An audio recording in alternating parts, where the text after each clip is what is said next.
Yeah, thank you. So everybody likes to think that they know what cool is, and it's a very subjective word. And I think what I always knew about it though was that I was the opposite of whatever that was. I've never been cool, and just look at my face, you can tell this guy's never been cool in his entire life. So, and but you would think that, except there was one time when I actually, for one person, I was actually pretty cool. I was pretty cool. And as most stories, start about being cool, I was 22. I just had a horrible semester at school, and I moved back in with my parents. And the part that was cool though was that my little sister was there too. And there's 12 years difference between us. And I don't want to use the word accident, but let's just use it, accident. You know what I mean? And what a fantastic, marvelous accident she was. So we're both kind of in this transition period where like I'm taking classes part-time, living at home, got a job, and it was my job to kind of get her up for school in the morning, make sure she got on, and she just started a new school, so she's a little nervous about that. It was 4th grade, and honestly, I had a blast with her every morning. We'd be playing like Connect 4, and I'd be trying like all these new strategies, and she'd still win. Every time, just knock me flat on my butt. And one of the things that we did, I was getting into all this kind of rock music at the time, and I would just like play what I thought was awesome music for her. And she was way into it, because I was her older brother, and I was actually cool for that one time in my life.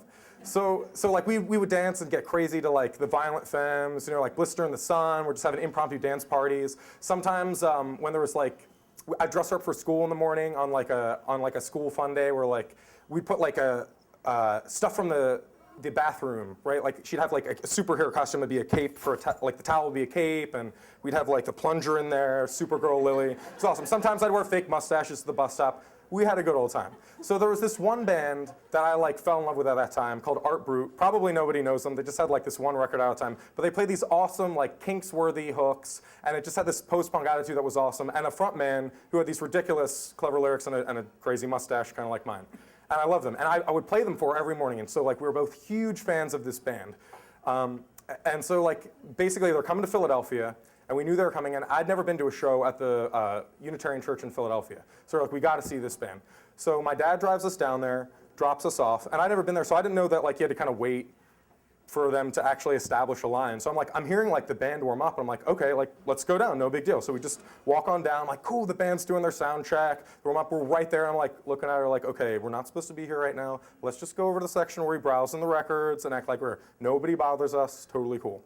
So I pick up the phone, I call my dad, I'm like, Dad, we're in, you should come now, like the band's doing their sound check. He comes down. So the thing about my dad is he always say that he has boundary issues. He was a reporter for years, and so as soon as he gets there, he's like, oh, well, let's meet the band. Like let's not just like be in the area where we're not supposed to be, let's just introduce ourselves. And I'm like super nervous, but I'm like, okay, let's just do it, right? We've got the kid with us, it'll be a great selling point. So we go back there, it's really a chill vibe. This is like in the basement of a church, this show. So there's like little kids, it's like the play area, there's like little kids paintings on the wall, and the band loves it. They were super nice, it was like one of their first times in America, and they were just like thrilled that this little girl knew all the lyrics to one of their songs called Emily Kane.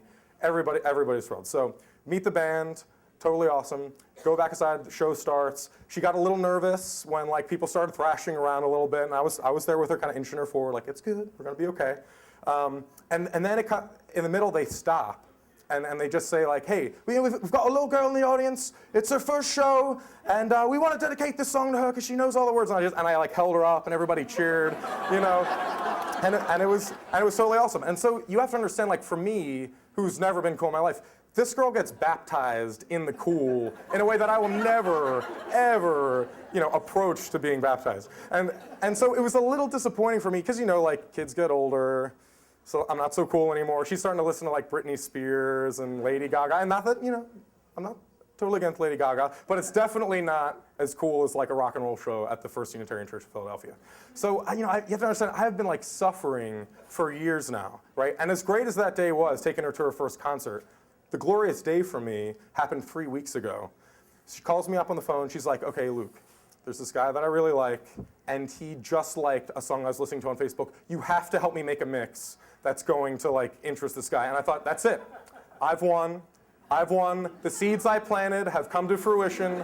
And I gotta tell you, I see just nothing but glorious days and tons of concerts for the two of us from here on out. Thank you very much.